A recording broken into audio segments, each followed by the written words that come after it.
পর্যাপ্ত পরিমাণে ঘুম না দাও তাহলে কিন্তু তোমার টোটাল পরিশ্রমটাই বেকার হয়ে যাবে। তাই তোমাকে সঠিক তুমি নিজের ভিতরে 5 মিনিট 10 মিনিট মনে করো এবং তার প্রতি কৃতজ্ঞ। যারা সরকারি চাকরির প্রিপারেশন নিচ্ছ তাদেরকে বলছি, এখন আমি 7খানা পয়েন্ট তোমাদের সামনে বলবো, যে 7টা পয়েন্ট দেখবে তোমাদের জীবনের সাথে মিলে যাচ্ছে। অনেকের মিলছে আবার অনেকের মিলছে না, যাদের মিলে যাচ্ছে তাদের ভালো, যাদের মিলছে না তারা চেষ্টা করবে এই 7টা পয়েন্ট নিজের জীবনে অবলম্বন করার। তাহলে দেখবে তোমার সরকারি চাকরি পাওয়ার যে প্রবাবিলিটি সেটা কিন্তু অনেক গুণ বেশি বেড়ে যাবে। ঠিক আছে, আজকের এই ভিডিওতে আমি পরপর 7খানা পয়েন্ট নিয়ে কথা বলবো, যেগুলো তোমরা একে একে মিলিয়ে নেবে তোমাদের জীবনের সাথে কতটা মিলছে, মানে তোমরা কি এগুলো ফলো করছো। যদি করে না থাকো তাহলে আজ থেকে এগুলো কিন্তু ফলো করো। ঠিক যে পয়েন্ট সেটা রয়েছে যে তোমাকে স্বার্থপর হতে হবে। তোমাকে কিছু সময়ের জন্য, মানে আমি বলছি না যে পার্মানেন্টলি, তুমি অস্থায়ী কিছু সময়ের জন্য নিজেকে স্বার্থপর বানাও। কিরকম না, এরকম কিছু কাজ রয়েছে যেগুলো সামাজিক এবং পারিবারিক যে দেখবে দায়িত্ব রয়েছে, যেগুলো তুমি এড়িয়ে যেতে পারো।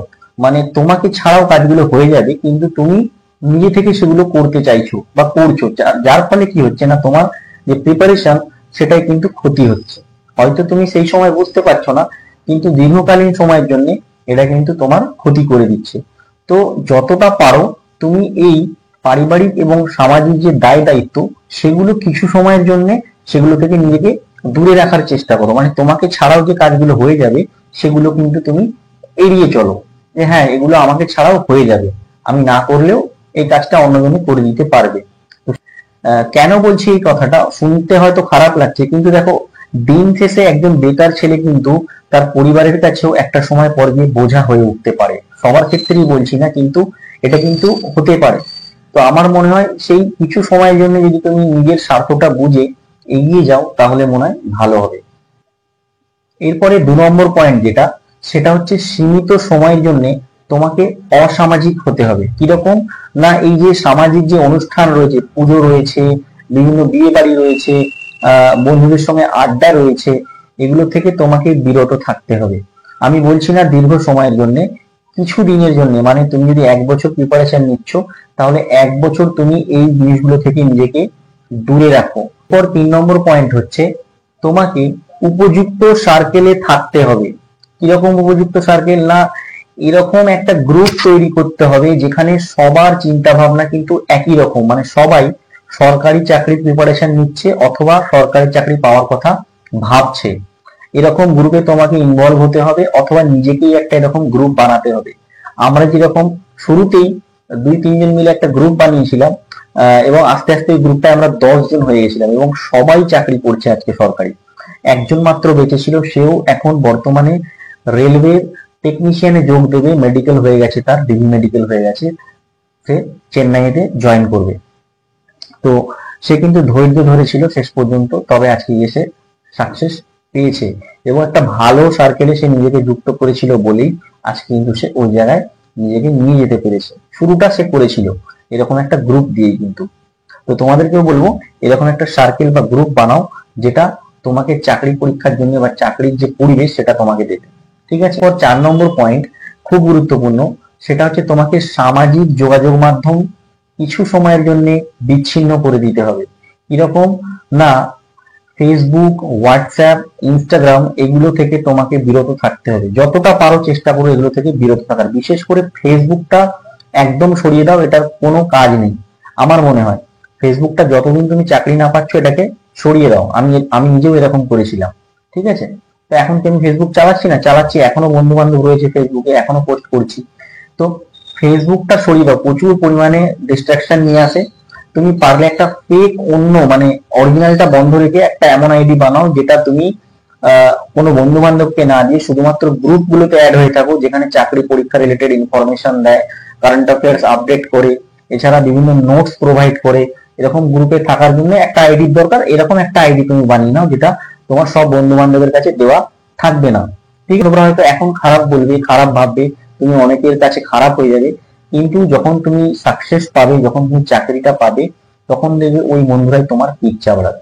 ঠিক আছে, তো 4 নম্বর পয়েন্ট, যে তোমাকে সামাজিক ভাবে যে মিডিয়া রয়েছে, সোশ্যাল মিডিয়া, সেখান থেকে দূরে থাকতে হবে, সেখান থেকে যোগাযোগ বিচ্ছিন্ন রাখতে হবে। এরপরে 5 নম্বর পয়েন্ট সব থেকে গুরুত্বপূর্ণ, সেটা হচ্ছে আমরা পরীক্ষা দিতে ভয় পাই। প্রিপারেশন তো শুরু করে দিই, কিন্তু ওই রিলেটেড এক্সাম দিতে ভয় পাই। বাড়িতেই হোক বা বাইরে অরিজিনালি পরীক্ষা দিতে যাওয়ার সময় কিন্তু আমরা ভয় পাই। মানে অনেকের যোগ্যতা রয়েছে কিন্তু ভাবছে আমার তো এখন প্রিপারেশন নেই, আমি ফর্ম ফিল আপই করবো না বা আমি পরীক্ষাটা দিতে যাব না। এটা কিন্তু খুব ভুল কথা। তোমার প্রিপারেশন এখন নেই, শুরুতেই হয়ে যায় না প্রিপারেশন। তুমি পরীক্ষাটা দাও, কমসে কম এবারে টেকনিশিয়ান বেরিয়েছে, ফিল আপ করে দিয়ে পরীক্ষাটা দাও। ওখান থেকে যে এক্সপিরিয়েন্স তুমি গেইন করবে সেটা নিয়ে নেক্সট বার পরীক্ষা দিতে যাবে। আমি নিজে ইন্ডিয়ান অয়েলের পরীক্ষা প্রথমবার ক্র্যাক করতে পারিনি, দ্বিতীয়বারেও ক্র্যাক করতে পারিনি, তৃতীয়বারে আমি অ্যাপ্রেন্টিস পরীক্ষা ক্র্যাক করেছিলাম, পলিটেকনিক লেভেলের ডিপ্লোমা লেভেলের যে এক্সামটা হয়। ঠিক আছে, ওটাই ছিল আমার জীবনের প্রথম কম্পিটিশন পরীক্ষা পাস করা। তারপর আস্তে আস্তে কনফিডেন্স বিল্ড আপ হয়, পুলিশের পরীক্ষা, রেলের পরীক্ষা আমি পাস করি। ঠিক আছে, তো তোমাকে প্রচুর পরিমাণে এক্সাম দিতে হবে। এক্সাম মানে অরিজিনালি এক্সাম দিতে হবে। সেটা তুমি যদি রেলের প্রিপারেশন নিচ্ছ তার মানে পুলিশের এক্সাম দেবে না এরকম নয়। তোমাকে এই এক্সাম গুলো দিলে কি হবে, তোমার ভিতরে একটা এক্সপিরিয়েন্স তৈরি হবে, যেটা তোমাকে অরিজিনালি পরীক্ষার হলে গিয়ে সাহায্য করবে। তোমার যে পরীক্ষার প্রতি যে ভয় বা এক্সাম সেন্টারে সঠিক টাইমে পৌঁছানো, বা তোমার এক্সাম সেন্টারে যাওয়ার আগে অনেকের দেখবে শরীর অসুস্থ হয়ে যায়, বা অনেক সময় দেখবে এতটাই ভয় পাচ্ছে যে সে যেতেই পারছে না। তো এই জিনিসগুলো দেখবে তোমার আস্তে আস্তে আস্তে আস্তে ঠিক হয়ে যাবে। ঠিক আছে, তো তোমাকে প্রচুর পরিমাণে পরীক্ষা দিতে হবে। বাড়িতেও পার্টিকুলার যে এক্সামের প্রিপারেশন নিচ্ছ সেই এক্সামটার কি করবে না, পরীক্ষা টেস্ট বাড়িতে তুমি অনলাইন অফলাইন প্রচুর পরিমাণে দেবে এবং সেটার অ্যানালিসিস করবে। 6 নম্বর পয়েন্ট, ঘুম। তোমার মনে হবে যে আমি এটা হয়তো কি বলছি, কিন্তু চাকরির প্রিপারেশন নেওয়ার সময় আমাদের এত বেশি ব্রেনের উপর প্রেসার আসে যে তুমি যদি পর্যাপ্ত পরিমাণে ঘুম না দাও তাহলে কিন্তু তোমার টোটাল পরিশ্রমটাই বেকার হয়ে যাবে। তাই তোমাকে সঠিক এবং পর্যাপ্ত পরিমাণ ঘুম দিতে হবে। পড়ার ফাঁকে 2 ঘন্টা যদি পড়ো তাহলে 15-20 মিনিট তুমি চেষ্টা করবে শর্ট ন্যাপ দেওয়ার, একদম ছোট 35 মিনিট কি 30 মিনিট বা তারও কম হলে তুমি ঘুমানোর চেষ্টা করবে মাঝখানে। ঠিক আছে, এতে কি হয় না, আমাদের ব্রেনের একটা লিমিটেশন রয়েছে, সেই লিমিটেশনটার মধ্যে থেকেই তুমি কাজটা করতে পারো। ঠিক আছে, একঘেয়েমি চলে আসে না। এবং আমরা যখন ঘুমাই আমাদের ব্রেন কিন্তু প্রসেস করে, আমরা যা যা ইনফরমেশনের ভিতরে দিচ্ছি সেটা কিন্তু ঘুমানোর টাইমেই ব্রেন প্রসেস করে সব থেকে ভালো। তো ঘুমটা কিন্তু খুব জরুরি। এটা খুব ছোট কথা মনে হতে পারে যে ঘুমের ব্যাপারে বলছে, কিন্তু ঘুমটা কিন্তু বহুত বড় ইম্পর্টেন্ট একটা জিনিস চাকরির প্রিপারেশনের জন্য। এরপর 7 নম্বর পয়েন্ট, তুমি প্রিপারেশন নিচ্ছ, পড়াশোনা করছো সারা মাস, তুমি খুব ভালোভাবে একাগ্রতা নিয়ে পড়াশোনা করছো, কিন্তু দেখবে একটা সময় পরে তোমার একঘেয়েমি চলে আসবে। তো এটাকে কাটাতে হবে। এটা কাটাবার জন্য তোমাকে কি করতে হবে, এটা মাসে 1 থেকে 2 বার ব্রেক দিতে হবে। ঠিক আছে, কিরকম না, একটু তোমার যেটা করতে ইচ্ছে করছে, একটু ঘুরতে যেতে ইচ্ছে করছে, আড্ডা মারতে ইচ্ছে করছে, এরকম তুমি মাসে একটা কি দুটো ব্রেক রাখতে পারো, যেটা তোমাকে রিফ্রেশ করবে। এবং দেখবে এমনই তুমি ব্রেকটা নেবে, এটার পরে দেখবে তোমার ভিতরে একটা এরকম হচ্ছে, রিগ্রেট হচ্ছে যে আমি সময় নষ্ট করলাম, আমি কি করলাম, এরকম দেখবে একটা ভিতরে ভিতরে চলছে। এবং তুমি বলছো যে না আমাকে আবার নতুন করে শুরু করতে হবে, অনেকটা সময় নষ্ট করলাম। তো ব্রেক নেওয়া মানে কিন্তু শুধু সময় নষ্ট, তোমার ভিতরে আবার নতুন করে চেতনা, নতুন করে এনার্জি ডেভেলপমেন্ট করা। ঠিক আছে, তার জন্য ব্রেকের দরকার। তো সব শেষে যেটা তোমাকে করতে হবে, যে 8 নম্বর পয়েন্ট, সৃষ্টিকর্তার প্রতি তোমাকে ভরসা রাখতে হবে, বিশ্বাস রাখতে হবে। আমি কোনো ধর্ম নিয়ে কথা বলছি না এখানে। যে যাকে পছন্দ করো, যাকে ভালোবাসো, সেই ভগবানকে বা সৃষ্টিকর্তাকে তুমি নিজের ভিতরে 5 মিনিট 10 মিনিট মনে করো এবং তার প্রতি কৃতজ্ঞতা তুমি স্বীকার করো।